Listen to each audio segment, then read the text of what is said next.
जय गुरुजी संगत जी।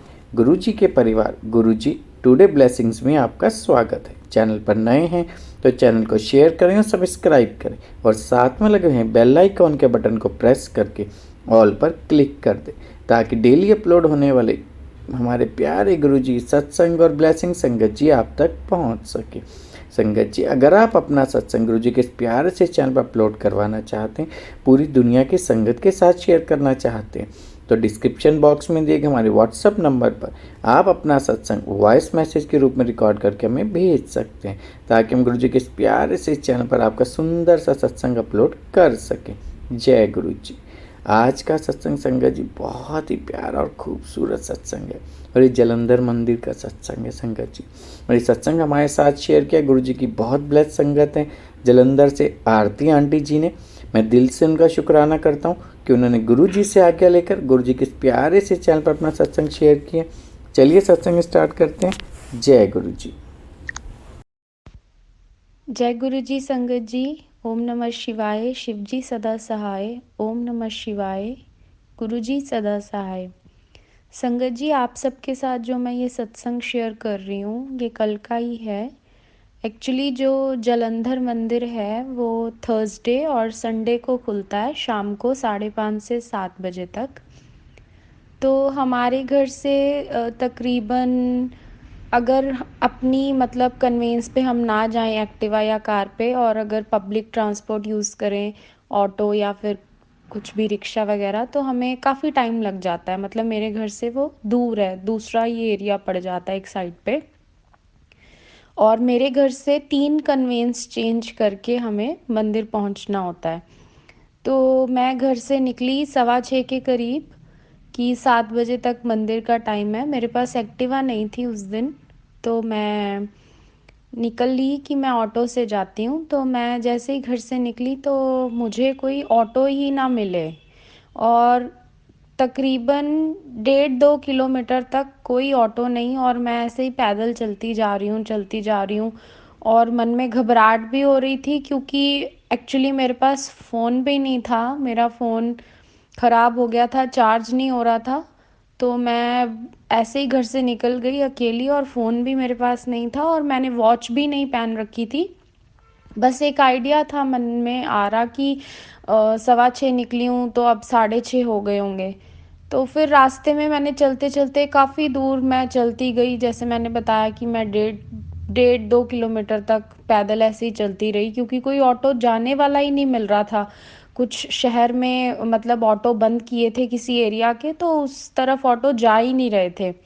मैंने रास्ते में रुक के एक आंटी को पूछा कि टाइम कितना हुआ है, तो उन्होंने बोला 6:30 हो गए हैं। तो मुझे और घबराहट होनी शुरू हो गई कि आधा घंटा रह गया और मेरे को अभी इतनी दूर जाना है, मैं पता नहीं पहुंच पाऊंगी 7 बजे तक या नहीं। फिर भी मन में था कि चलो अब मैं निकली हूँ तो वापस तो नहीं जाऊंगी। गुरुजी ने अगर घर से मतलब चल ही पड़े हैं तो गुरुजी दर्शन तो ज़रूर देंगे मंदिर में, ऐसा तो नहीं है। मन में एक था, बट फिर भी एक तरफ से था कि अगर मंदिर ना खुला मिला मतलब बहुत ही ज़्यादा दो तरह के थॉट्स आ रहे थे। तो जैसे ही मैं थोड़ा आगे जा रही थी तो एक ऑटो वापसी का आ रहा था, यानी कि मेरी घर की तरफ आ रहा था।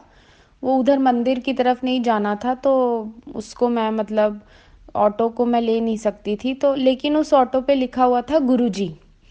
तो इतना मन में मतलब थोड़ा हो गया, रिलैक्स हो गया कि अब बस ये गुरुजी ने एक साइन ही दिया है कि तू फिक्र मत कर, तुझे आगे जाके मतलब कुछ ना कुछ मिल जाएगा ऑटो वगैरह और तू पहुंच जाएगी टाइम पे।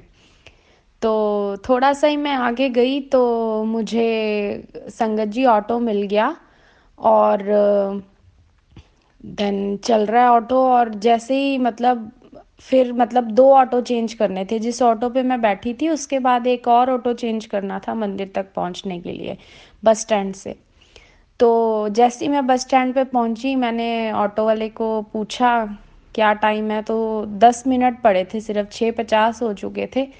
तो मैंने उसी ऑटो वाले को कहा, क्योंकि मुझे पता था अगर मैं दूसरा ऑटो करूँगी वो चलने में भी टाइम लगाएगा, तो मैंने उसी ऑटो वाले को कहा कि ऐसे ऐसे भैया ये डिफेंस कॉलोनी तक जाना है, गुरुजी का मंदिर है, 10 मिनट रह गए हैं, तो आप मुझे ना आप ही ले चलो। तो गुरुजी की कृपा से वो भी उसने भी हाँ कर दी कि सिर्फ अकेली मुझे ही वो सवारी लेके जाएगा, और वो चल पड़ा।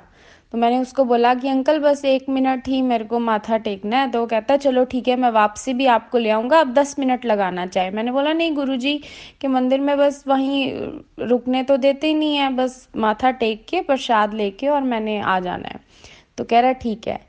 तो ऐसे ही वो आगे मुझे मंदिर तक ले गया ऑटो वाला, और जाते साथ ही सिर्फ आई गेस 1 या 1.5 मिनट बचा था मंदिर बंद होने में, और फटाफट वो सेवादार अंकल कह रहे थे कि फटाफट से जो भी संगत वहाँ पहुँची हुई थी कि आप फटाफट पहले मत्था टेक लीजिए क्योंकि मंदिर बंद होने वाला है। तो इतना मन खुश हुआ कि गुरुजी ने मेरे को पूरे टाइम टू टाइम पहुंचा दिया, क्योंकि मैं बहुत परेशान हो रही थी रास्ते में, टाइम का भी नहीं पता चल रहा था, और सबसे बड़ी बात कि ऑटो नहीं मिल रहा था, और मेरे घर से काफ़ी दूर पड़ जाता है। अगर अपनी कन्वेंस पे जाओ तो थोड़ा मतलब टाइम कम लगता है, बट ऑटो वगैरह पे जैसे रुक रुक के चलते हैं सवारी उठा के, तो टाइम बहुत लगता है और 3 ऑटो लेने पड़ते हैं। तो गुरुजी ने मेरे को पूरे टाइम पे पहुंचा दिया, इतने अच्छे दर्शन दिए गुरुजी ने, मन खुश हो गया। मतलब जो इतना मैं सोची जा रही थी, परेशान हो रही थी, और बट ऑब्वियसली होता ही है कि हम घर से निकले हुए हैं और इतना टाइम, मतलब इतने पहले मैं निकली, 6:15 निकल गई थी कि 7 बजे तक मंदिर है, और उस दिन कन्वेंस ही नहीं मिल रही है। तो फिर भी देखो उसमें भी कुछ भलाई होगी, जो थोड़ा डिले होता गया, टाइम मुझे ऑटो लेट मिला, बट फिर भी गुरुजी ने मेरे को बहुत अच्छे दर्शन कराए। और उस दिन मेरे को जो कड़ा प्रसाद था वो भी मेरे को 2 प्रसाद मिले, 2 मतलब डूने मिले मुझे, और इतना मन खुश हुआ। और वापसी में वो ऑटो वाला मुझे बस स्टैंड तक नहीं, उसने पूरा मेरे को घर तक छोड़ा, और वो पूरे मतलब रास्ते में मुझे, जैसे ना गुरुजी ने ही खुद भेजा होता है किसी को, और कि वो मुझे रास्ते में उसने कोई और सवारी भी नहीं बिठाई, सिर्फ एक और लड़की बिठाई क्योंकि टाइम काफ़ी ज़्यादा हो चुका था। तो वो रास्ते में मेरे को ऑटो वाला बोल रहा है कि आपको मैं कोई बात नहीं, आराम से घर तक छोड़ आता हूँ, आपने कहाँ जाना है। तो मैंने उनको घर का बताया, तो मुझे घर तक वापसी छोड़ के गए। तो संगत जी आप देखो कि गुरुजी हमें, ऐसा लगता है कि मतलब मुश्किलें आती हैं लाइफ में, ऐसा नहीं है, हम घबरा भी जाते हैं, बट थोड़ा पेशेंस के साथ देखो। जैसे मैं चलती गई कि कोई बात नहीं, आगे ऑटो मिल जाएगा, और गुरुजी ने बीच में अपना साइन भी दिया एक बार रास्ते में। तो ऐसा मतलब गुरुजी पे हमें विश्वास रखना चाहिए, पेशेंस रखनी चाहिए, टाइम होता है हर एक एक चीज़ का हमारी लाइफ में। और जब से गुरुजी से जुड़े हैं ऐसा लगता है कि गुरुजी ने ऐसे दोनों हाथ खोल के, और ऊपर उसके ऊपर बहुत सारे फैदर्स और फ्लावर्स बिछा के उसके ऊपर हमें बिठा रखा है, अपने हाथों में हमें पकड़ रखा है, कि मतलब ऐसा अपने आप में इतना कीमती महसूस होने लग गया है कि बड़े प्यार से गुरुजी ने हमें रखा हुआ है, कि कितनी भी कठिनाइयाँ आ जाएं लेकिन फिर भी गुरुजी उसमें से निकाल के और बड़े आराम से हमें निकाल देते हैं किसी भी मुश्किल में से। तो जय गुरुजी, शुक्राना गुरुजी। ओम नमः शिवाय, शिवजी सदा सहाय। ओम नमः शिवाय, गुरुजी सदा सहाय। थैंक यू नारंग अंकल जी, आपने हमें प्लेटफॉर्म दिया है कि हम अपना सत्संग आपके चैनल के थ्रू सब संगत से शेयर करते हैं। जय गुरुजी।